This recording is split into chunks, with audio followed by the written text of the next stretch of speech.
So hey guys, welcome back to the lecture 4 of our Django series. In previous video we were learning about loops. We learned what are for loops, while loops and what are conditional statements and what are nested loops. In today's video we will be learning little bit more about tuples and what exactly are tuples, lists and basic iterables that are necessary to understand the concepts of Django. Okay. So first thing that comes in mind that is tuples, right? So let me just comment it out. Till here we learned in our full videos, right? Now let's just do one thing. Let's give some indentation and inside this, let's write a heading that is tuple. We'll comment it out. This is what tuples. So tuples are used to store multi-items into single variables, right? Like tuples is built-in Python function that is used to store collections of data, right? The other three types of these things are lists, or you can say sets and dictionaries, which can also collect or which can also store data or collection of data, right? So the only difference that is there in tuple is that tuple is a collection in which order is unchangeable, or you can see you cannot change the order. And one and the more important thing is that tuple is written in round brackets. Like my, I'll write say my tuples. Inside this, I'll write apple, and then I'll give it a comma. Okay. Similarly, I'll write here as mango, comma, then orange, and something like that. I suppose I gave them some fruit's name, right? Cherry, suppose. Yeah. So this is what my tuple is like that, right? Now let me just do one thing. Let me just type print my tuple. Let me just run this comment. You can say it has printed apple, mango, oranges, and cherry. Similarly, like it is, right? Now here comes the tuple items. Okay, so tuple items are ordered and unchangeable, and you can basically allow duplicate values in tuples, right? Tuple items are indexed, right? You can say there are many things about tuples, but the most important thing that you all should keep in mind is that tuples is unchangeable. Okay. Now let comes to the order. So in tuple there are indexes. The first index starts from 0 and it can go on till the further end. Like this is the 0th index, then this is the first, this is the second, this is the third index. Like that it is indexes in tuples, right? Now let's just do one thing. Like suppose I want to create another tuples in which this particular item is repeated many times. So yeah, I can do that because in tuples we can store multiple values. Like suppose I want this mango should also be there. So what I can do here is I will just copy it from here and I'll paste it from here. So like it is, see, you can say now also if I will print it will be simply telling me all the values. So we can put multiple values, or you can say duplicate values in the tuple, right? Now there comes one more thing that is called length. So we can check the length of tuple as well, like how you can write len, and then inside len you can write my tuples. So this will determine that how many items are there in your tuples. Like just we'll just run it and you can easily see it says six. First, 1, 2, 3, 4, 5, 6. So you can easily see that there are 6 elements. The length of my tuples is defined by len function. Okay, now let's create one tuple within another tuple. Okay, let's just do one thing. We'll create this name tuple. Inside tuple, we'll write suppose any fruit name. For example, suppose I just write an apple. Okay, I wrote an apple, and after apple I will just put a comma, and then I will just print and put a comma, and then I'll just print, and I'll write here as tuple type, and inside type I'll write what? I'll write tuple, or you can say the tuple name. In my case, I have just given it a normal tuple, so it's like that. So basically, to create a tuple with only one item, you can add comma, right? Like you see here, in my case, I have just put one items in my tuple. So what I will do here, I will just leave a comma, and after that, otherwise Python will not recognize it as a tuple. So if you want it to recognize that a tuple, you can just put a comma here, right? And then if I will write here, if I will see, if I will check the type, so it says tuple. But by chance, if I remove the comma and if I will run back again, then it will be saying it as a string. So yeah, if you really need to create a tuple, you have to keep this in mind that you have to leave a comma after writing it. So here I'll just comment it out. Now, there are tuple items, that is data types in tuples. So in tuples also, we can have three types of data types, that is string, integer, and boolean, right? Let's just do one thing. Let's create tuple one. Inside tuple one, I'll create this orange cherry and something. These are all strings, right? Now I'll create a tuple two. Inside this, I'll create few more things like one comma two. Sorry, a. Yeah, I've almost forgot, but you guys doesn't forget that to store an integer, we does not need to add any uh, codes. So we can just directly write it like 1 2 3 4 5, right?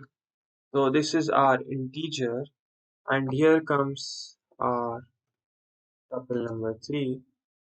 3 equals to I'll write true, comma, false, just like that. Okay. Now let's just do one thing. We can easily type in by putting on, you can easily see that we have stored three types of tuples here. If you want, we can even write it. Yeah, this is str. Right. Similarly, it is integer here. int, and here similarly it's boolean. Easily write here. So you can put data types. You can put different types of data types as well in our tuples, right? Now you can say tuple can contain different data types at the same time as well. Like suppose I create a tuple, name my tuple. Inside that, suppose I write apple orange theory. Then after this comma, suppose I want one, and I'll put a comma back again. Then after this, suppose I want two, and I'll put a comma back again. Like that, see, I have put number integers as well. Now what I can do here is I can just put a comma and I can write true, comma, comma, false. So see, this is how I have put my tuples. Now, if we want, we can print it as well, and it will not throw an error also. Print equals to, oh sorry, what I'm typing. Print my tuple, and we'll just run it. You can say it is easily able to print all these things because we can store multiple values in the tuple. Now, if you want, you can just do one thing. You can do typecasting. You can type and you can put brackets here, right? And you can just run it. So you will get to know that yeah, this is a tuple if you were not knowing that, right? Now there is also one tuple constructor, right? So it says that it is also possible to use tuple constructor to make a tuple. Like how? Let me show you one more thing. We'll do one thing here. I hope everybody is able to see it. Let me just zoom in more. So what I will do here is I will create my tuple, my tuple. Okay, inside this, I'll write a tuple and then I'll put double brackets and and everything that I wanted to store here, oranges and everything like that, right? So this is what happened, and now I can just do one thing. I can print, I can just print here my tuple. Okay. Now let's just run this command and let's see what happens. See, so what happened here is I have made a basically variable. I have made a variable whose name is my tuple, and inside this I have used the tuple constructor. That is this particular one. Inside this, there should be two brackets because our tuple constructor is like this, like that. So inside this, whatever values we will store from here, including the brackets, will be made a tuple, right? So this is what a tuple constructor is all about, right? So in this Python sections, you will be getting to know about the four kinds of data types. That is lists, and there is a tuple, and there is set, and there is a dictionaries, right? So I just recently told you about the tuple. The tuple is a kind of database that is ordered and it's unchangeable. And yeah, it allows duplicate members or duplicate values. Right. Similarly, there is one more thing that is called a list. The major difference between list and tuple is list is changeable, tuples is not changeable.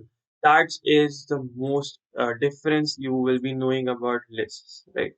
And just if you want to understand the list, you can just write it like lists, and there you can go on with lists. Now in list you can just write it like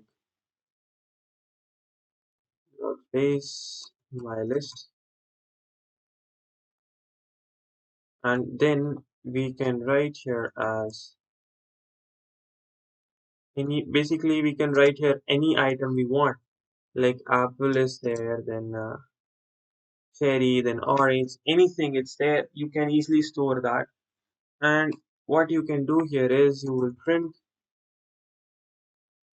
my list, and you will get the values here, right? Let me just do one thing. Delete this one and then we'll run it again. So yeah, you can see, let me just comment it out. I hope you understood what are tuples, right? Now let's just see, it has printed our lists, and you can see it is using square bracket. Now if I will write here as type, it will be easily showing me that what exactly it is. So you can say it says that the items which I have entered is a list or is a form of list. So yeah, this is basically what is list. Now there is one more thing that you should be knowing, that these things are also ordered. So it has indexes. Like this first one has zero index, and this is the first index, and this is the second index, right? So this is how index values is happening.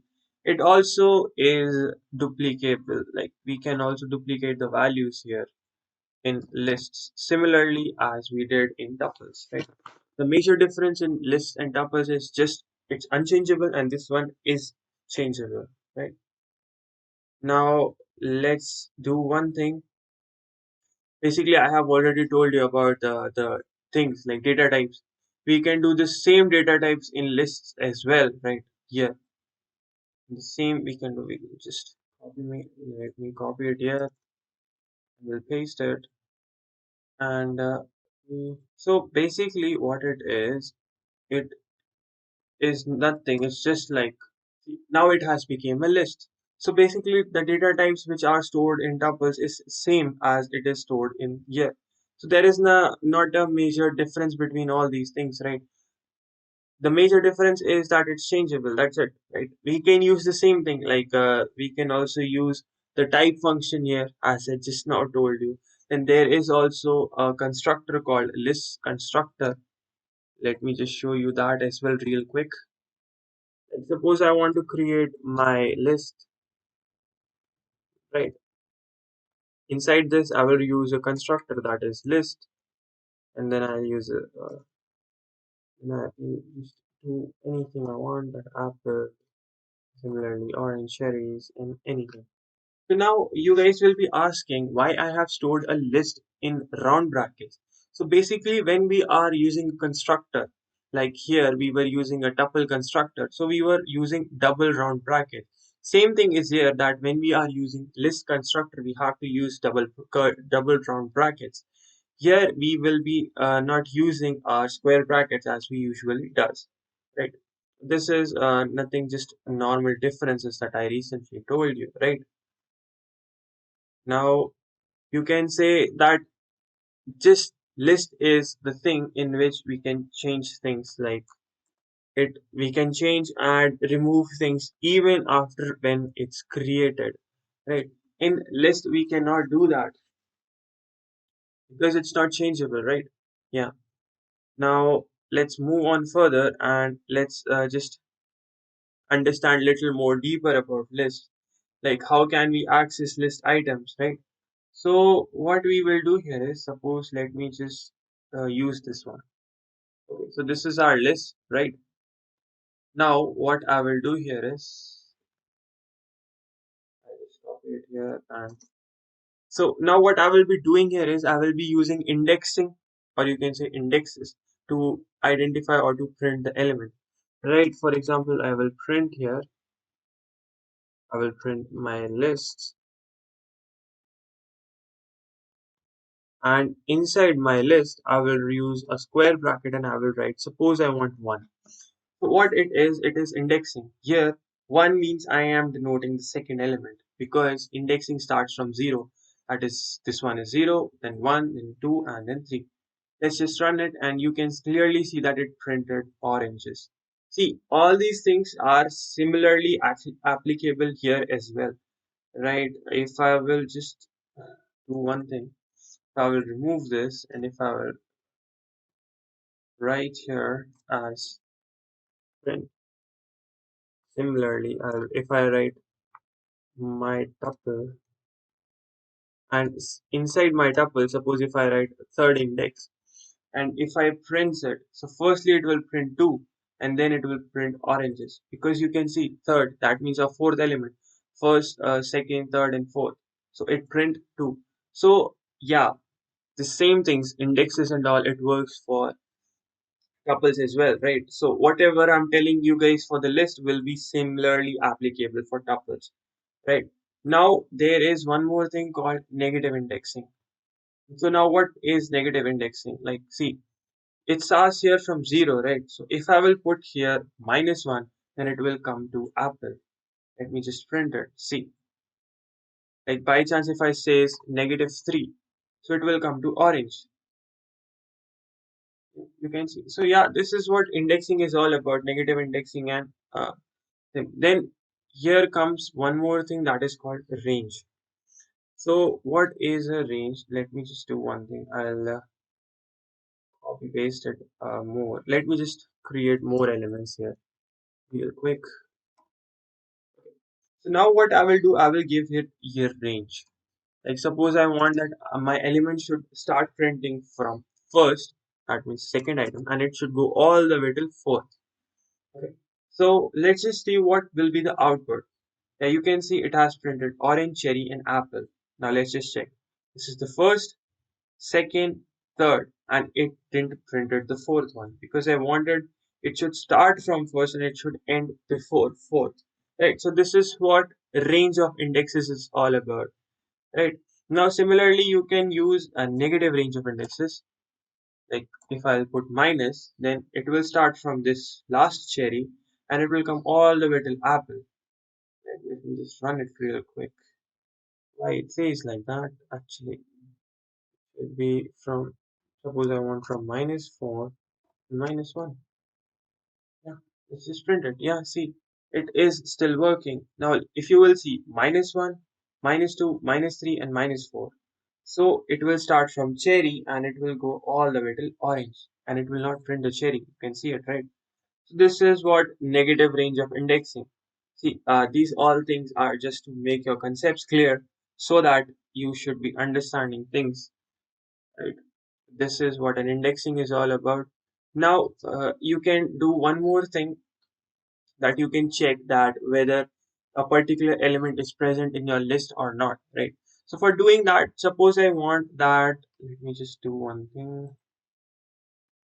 I'll add one more fruit. Suppose I want here kiwi. Now, I want that out of my list, like by chance, if I have a huge amount of database, I just want to search. So what I will do here is I will create a conditional statement that kiwi is there, if kiwi is there in my lists, then I have to print. Then I have to print what? Then I have to print that yes, kiwi is present in the list at the index of, then I'll write here as plus, and inside plus I want the index, right? So how will I get the index of that? So basically I'll write what is the kiwi. So what I can do here is I can create few things like for example, suppose that I want the index of kiwi, right? For indexing of kiwi, let's just print like this much for now, or you can just add it. Index of, I'll write, suppose, let's just do till here, because if I will tell you the concept right now, it will be little difficult for you to understand what I'm trying to do here. So you can see that here, yes, it says yes, the kiwi is present in the list, because you can see it satisfies our conditional statement. So this is how you can put conditional statements in list, right? Now, moving on further, now let's understand how can we add items in the list, right? Like just do one thing, we'll copy it, and we'll create one more like this from here. This is our list, right? Now we want to add an item in our list. Like I want that it should has one more fruit. My lists dot append, and inside append, I'll write whatever I have to add in that. Like suppose I want to add here bananas. I want to add bananas, then I'll write what? Print. I'll write print, and inside print I will write my lists. Okay. Now let's just print it and we'll see whether our added fruit is added. So yeah, you can see that by the help of append you can easily add fruits here, right? But if I wanted to do the same thing in tuples, I would have unable to do that, right? For example, let's just keep it here and let me just do one thing. My tuples dot append, and inside append, suppose if I want to add banana, right? And then I want to print tuples, right? Now let's just run it. So yeah, you can see it says an error that is tuple object has no attribute append, or you can say because it does not have that attribute because we cannot edit tuples and because tuples is not changeable, right? So it throws an error basically. Now, moving on further, there is one more thing by which you can add items, that is by the help of using insert. Let's just comment it out and let's just do one thing. We'll paste it back here and we'll write here as my lists dot insert, and then what I'll write here as I can insert. So to insert an item, you have to like suppose I wanted to insert an item. Like suppose I want that it should not go towards the backward. I want it should be in the front or anywhere in the between. So we can do that by using the insert function. That for using that, what we have to do here is we have to write mylist.insert. Then we have to give them the proper indexes at which I want. Like suppose I want it should come just right after apple. So I'll write index number one, and then I'll write bananas, and then what I'll do here is I'll print. Then I'll print my list and let's just run the code. So yeah, you can see it has added bananas in the first index of our list. So this is how you can add you can add items or anything you want in the list at your particular indexes. Now there is one more thing, that if you want to add another thing from another list, like for example here is my list 2, right? Let's just do like that and comment it out. Now suppose I want to add elements from another list into the current list, so we can use extendment. Like what I will do here is I'll write my list. Suppose that I want I want that my element should be added from list 2 till my list. So what I will write here is my list dot my list dot extend, and inside extend I'll write the list name from which I want it to be extend. Suppose I write list 2. Okay, my list, it will be having S. Right. Now let's just run it and you can see that yeah, it has added elements. Apple, oranges, cherry, apple, oranges, cherry, and then kiwi, 1, 2, 3, 4, 5. So it has added elements from another list. So this is what extend is all about, right? Now here comes one more thing, that is you can add any of the iterables. That is the extend method does not have to append list. You can directly add iterables, objects like tuples, sets, and dictionaries, just like that. That means if I wanted, like here, this is my tuples. Let's just do one thing. Let's add this one, tuple 2. Let's just add tuples 2, right? So instead of list, if I wrote here tuples, it's tuple 2, right? If I wrote here tuple and if I print it again, so you can see that yeah, it's still printing that. Or let's just do one thing. Instead of tuple 2, I want it to be tuple 3. It should have that values. Okay. Now let's just run it, right? So you can see what it has done here. It has printed all the values like apple, oranges, cherry, apple, oranges, cherry, then kiwi, then true, false, true. That means you can extend not only lists, items from list, but you can also extend items from like tuples, dictionaries, and sets. From anywhere you can import items into this, right? Now here comes one more thing that you should be knowing, this how can you remove, or how can you remove items. So you can remove items simply by typing my lists dot remove, and inside remove tell the which element you want should be removed. Like suppose I want that key like apples should be removed from the list. So if I'll run it, you can see that first apple has been removed. It will not repeat all the apples, but like first apple has been gone. Let me just do one thing. Instead of apple, let's name it kiwi. So you will be watching that kiwi is gone. It will just remove one items at a time. Yeah, kiwi is gone. Right. Now, if you want to remove any items at specific indexes, then you can just do one thing. Like you can write my list, my list dot pop, and inside the pop you have to give the indexes. Like for example, I want orange to be gone, so I will just write second. Oh, sorry, first. I want that oranges should be gone. So you can see it has made the first oranges which was there at index 1, it's gone, right? So this is how you can remove items at any specified indexes, or you can just use delete also. Delete keyword will be also doing the same thing, right?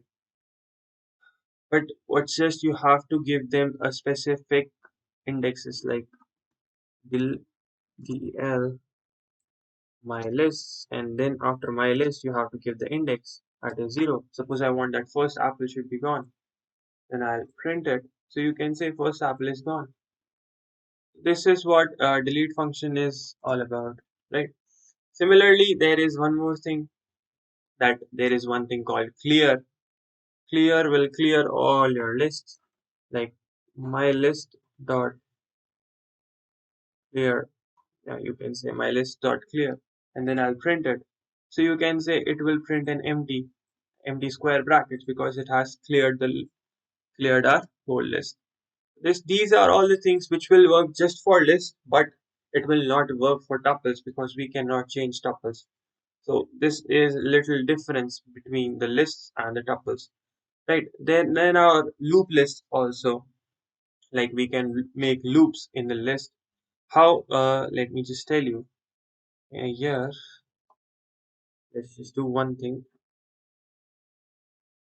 We'll write for loop that for x in my lists. Suppose I want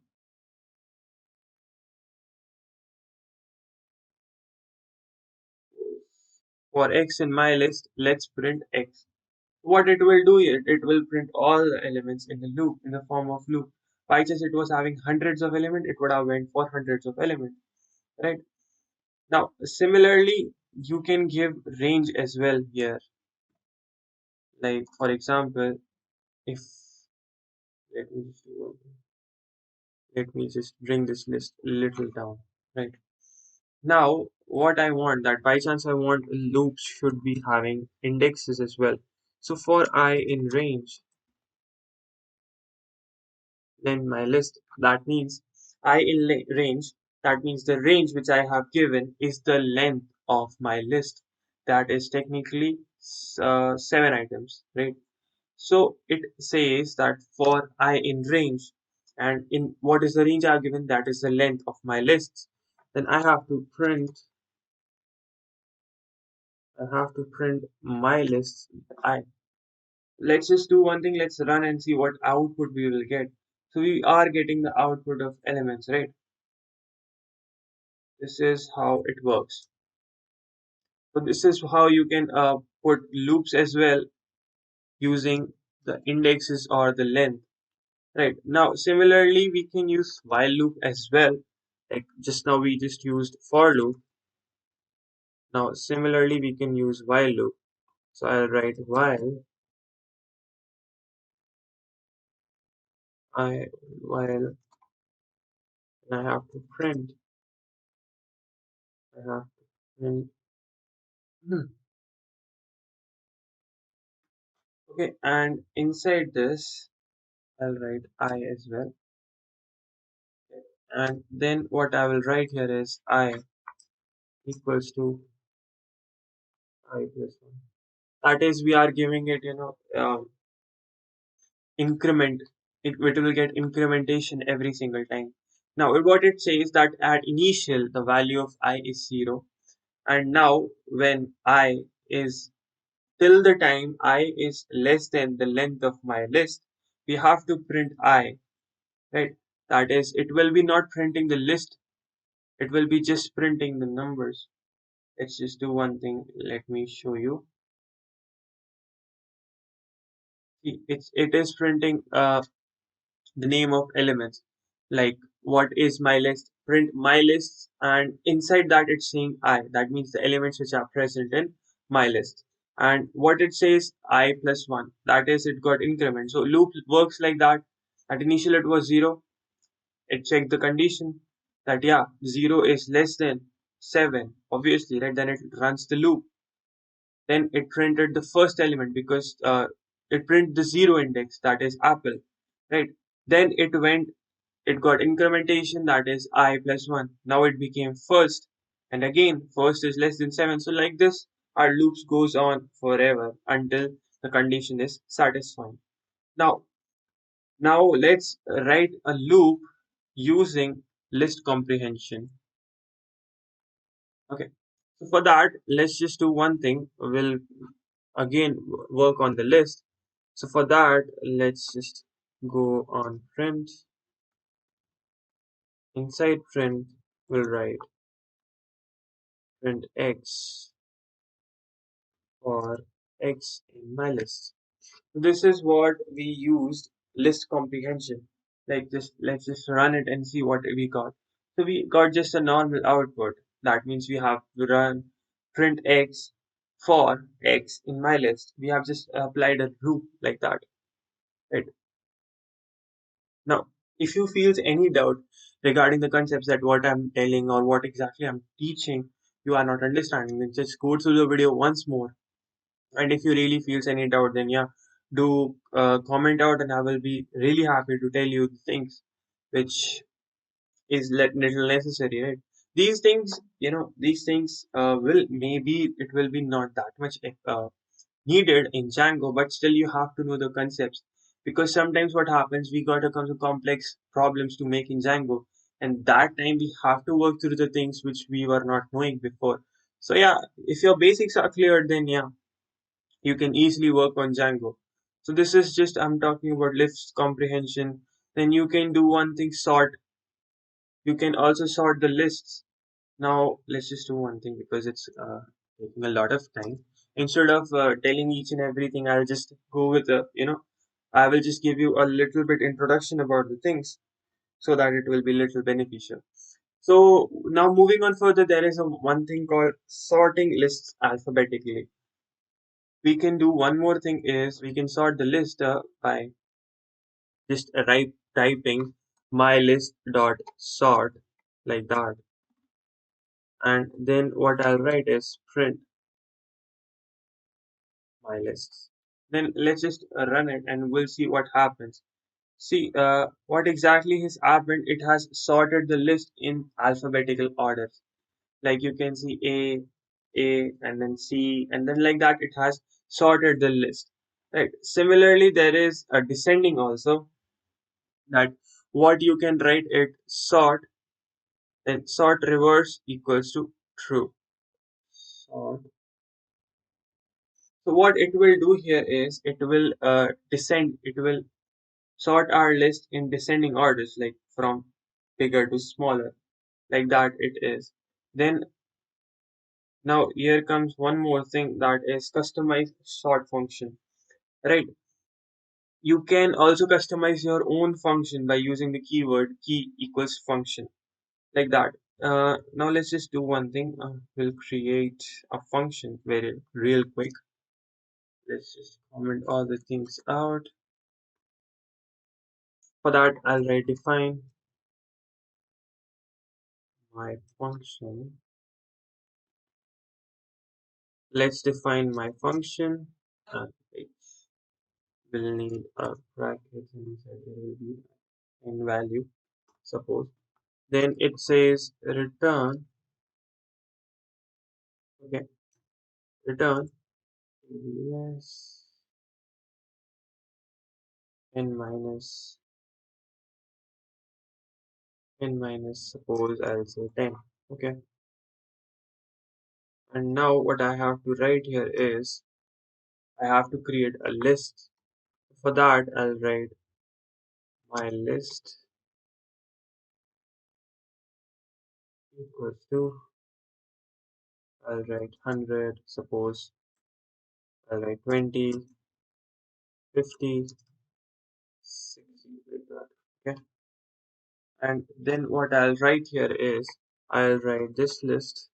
Oh, sorry, I'll write my list dot sort, and inside sort I'll write key equals to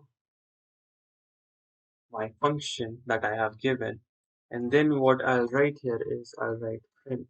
What basically I have done here is I have defined a function. Okay, I have defined a function that is n, and in that we have to give the value absolute n minus 1, n minus 10. Now let's just do one thing, let's just print it. So you will get what? You will got 20, 50, 60, and 100, right? What exactly is happened here? We have basically made a function that will be sorting elements from number lower to bigger. It's like that. And let me tell you that the case, so sorting functions is case sensitive, right? So if you are creating any sort of things, then you have to be careful. If by chance, like one thing, give you a little bit introduction regarding that. Okay, I hope you understood. I know creating this function, it was little difficult to understand, but don't worry. When we will be studying about functions, then it will be little easy for you guys to understand how we created this function and what exactly it does. It's basically nothing. It just says absolute and minus 10, right? So it will be just giving us the absolute, the value of n minus 10. Suppose suppose the value of n is 20. So 20 minus 10, that is 10. An absolute of 10, it's like that. Okay. Now, just do one thing. Let's just tell you a few more things real quick. We can just do one thing instead of writing this full thing. Let's comment it out. We can write here one more thing. My list dot reverse. And then what I'll just write here as print my list. And let's just run it. Okay. So you can see it has reversed our whole list. So this is what a reverse order was all about, right? Now let's just move on and learn a little bit about copying lists, that how can we copy lists. And the last thing that we will be covering in this video is how can we join lists, right? And so let's just close this and let's move on. Then how can we exactly copy? So you cannot basically copy a list by simply typing copy one equals to copy two or something like that. So there is different ways by which we can do the copy. So for doing that, let's just do one thing. Is suppose there is my list and I want to create a new thing that is called this list. This list equals to my list dot copy. I'll just write like that, and then what I'll do here is I'll print this list. What it has done, it has, like, my first list was already defined. I just wrote a new list. I just wanted to create a new list that will be exactly same. So I just wrote new list equals to old list plus copy it and then print it. So it will create a new list that will be having exact same values. So this is how you can copy a list. Now coming to the last topic of our today's video, that is how can we join two lists. So for doing that, let's just do one thing. Suppose, let's comment it out. Here there is one more list, suppose. Okay. Suppose there is one more list here, that is my lists and my list. I want that both of these lists should be added together. So I will create a normal name called list equals to my list plus my lists. Right? This is what happened, and then I'll just print list. So now let's see what exactly will be happening here. See what has happened here. It has merged two of our lists. So this is how you can add, or you can, simply copy or join two lists like that. Right? Similar way it's by appending it from one to another, that I just recently told you. Let me just tell you once more. That is what I have to do here is here, right, suppose those are the two lists. I want to create the third list, or I will use loop. Then I'll write x my list, or in my lists dot append x. Okay. And then what I'll do here is I'll print the list, my list actually. Let me just remove this. Okay, so what I have done here is I have used the append function. What I wrote here is for x in my list, that are the number of variables that are there, one or number of input elements that are there. This is one, two, three, four. So my list should be appended. Let's just check it. So yeah, you can see that the bigger list, or you can say my lists. This is one thing. We'll name it as list one and list two. Simply. Yeah, right. Two, and this is one. Similarly, this is also list one. Fine. Now let's just run it. Yeah, see, we got the same output. So this is how you can append list, and same thing you can do by extend method also. Like by chance you want to extend, let's just copy here. See, by chance there are two lists, list one. Okay, so there are suppose two lists. List one that is ABC and list two is 1, 2, 3. And I want that list one should extend at list two, and then we have to print. So what will happen? Similarly, it will be also get attached. This is how you can join the lists, right? So I hope you guys have understood the concept, all the things that I taught you in this video. I know the length of the video got a little longer, but trust me, the things which I have told you in the video will be very helpful for you in the upcoming videos, and it will be helping you really very much for understanding your concepts. So this was all about lists and tuples in this video. I hope if you like the video, then do like, share, subscribe to the channel, share with every single friends this video so that I can get the more will to make videos, such videos like that, because it seriously takes lots and lots of time in preparation, right? And let me just wrap it up by showing you one more way by which you can study. That is by going and checking to the website of Geeks for Geeks, in which they have already provided you a free courses and a paid courses. So if you want to learn more, you can just go and check out to all the free courses first. And if you like it, then you can go on for the premium courses as well. Because trust me, they are really, really good and they are made by company professionals, the people who are the best at their own domains. Those people have created the group course. So if you really like it, then do check it out, right? And I'll see you in another one with the new topics, that is dictionaries and functions. Till then, see ya, have a great day, and I'll catch you in another one. Bye bye.